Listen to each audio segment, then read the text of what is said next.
Hello my friend, in this video I'm going to answer the question, is it bad to use loops in your music as a producer? Using loops in music is definitely okay. It is a good thing to use loops in music because it can help you make music faster and kickstart the creative process. Just make sure you use loops in moderation and try to modify them whenever possible. Before I continue, I wanted to let you know that there's actually a written article of this that I've created, so if you'd like to follow along, or if you just prefer the written word format, just Google, "Is it bad to use loops in music? Best Friends Club." So because loops are longer pieces of musical work created by another artist, using their work unaltered can look bad to some other creatives, like producers, artists, etc. However, there are two main things to consider here. The artist who created the loop actually intended for other artists to use their work. And on top of that, they have literally given you written consent to use their work. Of course, you need to be obtaining their work legally for this to apply. So make sure you're actually buying your sample packs and loops or using something awesome like Splice. The second thing is, if you're making music for fans of music instead of producers, then honestly write this down. Casual music listeners do not care that you're using loops. They just want to listen to good music. However, where things could get more complex is when you're making music for other people in the music industry, say other artists or a label, or if you plan to make money off of this music, say by putting it on Spotify or actually getting CD sales. In these instances, you'll want to make sure that you are safe legally and that you are producing a final product that the person you are creating for is happy with. So the first example I want to look into is, what if you are actually making music for other musicians? So the best course of action here is quite simply just ask them if it is okay if you're using loops in your music. After all, in this scenario, they are your client and you need to make sure that they're happy at the end of the day. If they're not okay with using loops, but you really rely on loops in your own productions, then you have two options.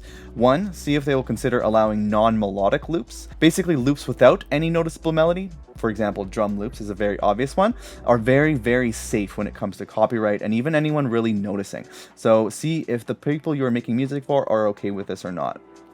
The second thing is to use loops to start the music creation process, but then reproduce the loop yourself to finish the music. I personally had to do this myself when working with a label in 2020, and this would be my advice. Simply take the time to analyze the loop, try your best to completely recreate it, and then find some small ways to add your own spin on it.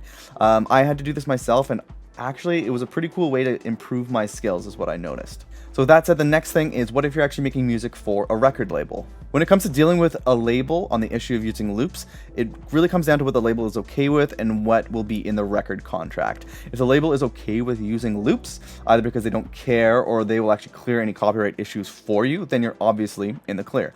However, still watch out, because in the contract there could be lines basically stating that any copyright issues or disputes will be paid by you and not the label.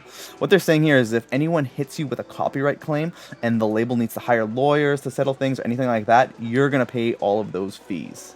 In this instance, it's super important to triple check what is okay with the label, review the heck out of the contract, and to save the most grief, just avoid using loops in general when contracts get involved, or avoid melodic loops in particular. Lastly, what if you actually care about what other producers think? So I got real simple advice here, and it's simply do not care what other producers think. In most cases, any negativity from other producers is coming from a place of jealousy or elitism. Stay in your lane and focus on putting out as much great music as you possibly can. The more you release, the more you will improve as a producer, and the more you will grow a fan base. Anything, including loops, that helps you do this is the best thing for you. And on top of that, here are some counter arguments that you can actually use to stuck up producers saying it's bad to use loops. 1, the artist who created the loop intended for other artists to use their work. 2, the artist who created the loop has literally given you written consent to use their work. And 3, the people you are making music for don't care that you're using loops, they just want to listen to good music. If it's important for you to not use loops, simply focus on figuring out how to create your own loops. It'll take more time, but if that's what you really feel is necessary to be fulfilled as a music producer, then go for it. Just remember, it's okay to use loops in music.